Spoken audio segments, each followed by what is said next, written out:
هل أتى على الإنسان حين من الدهر لم يكن شيئا مذكورا إنا خلقنا الإنسان من نطفة أمشاج نبتليه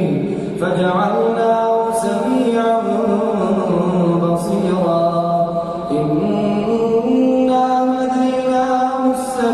إما شاكرا وإما كفورا إنا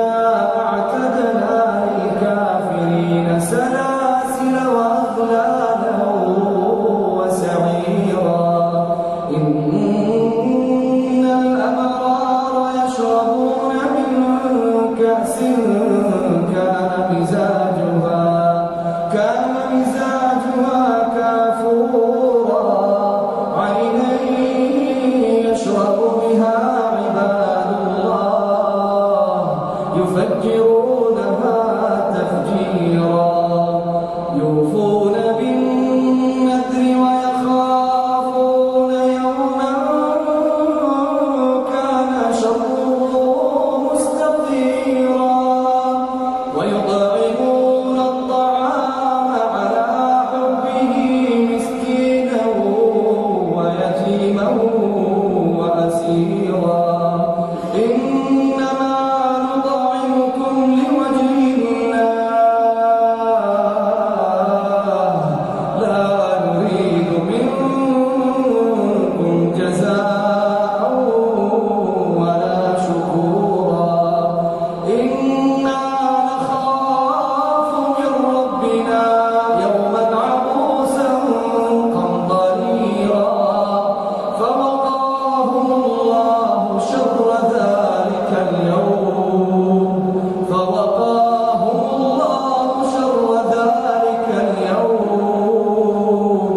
ولقاهم نضرة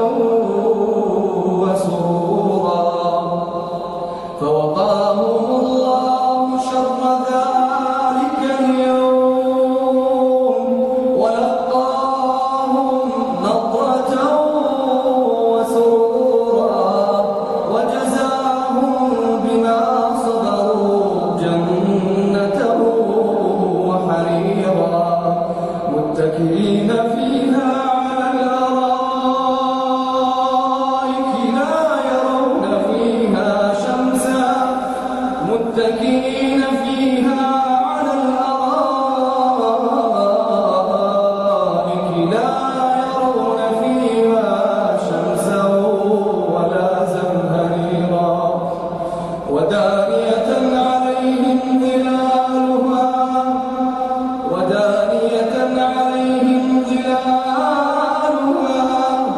وذللت قطوفها تذليلا ويطاف عليهم بآنية من فضة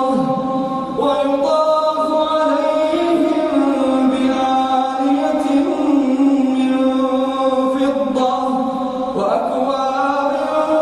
كانت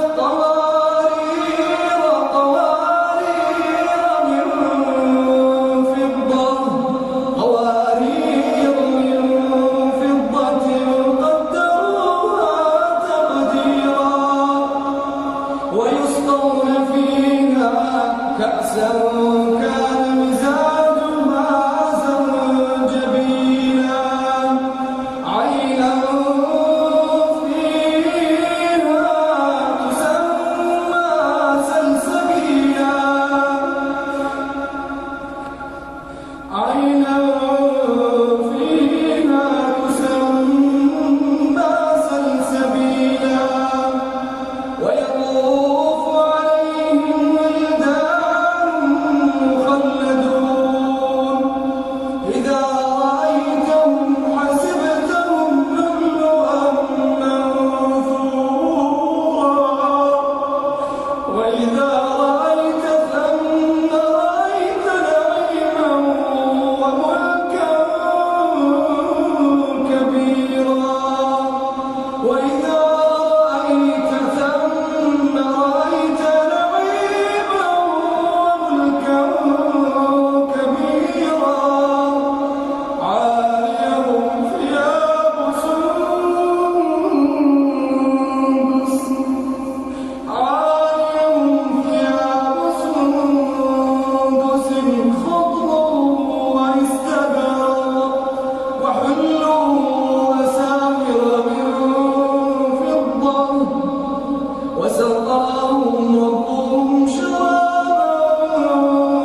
وكذا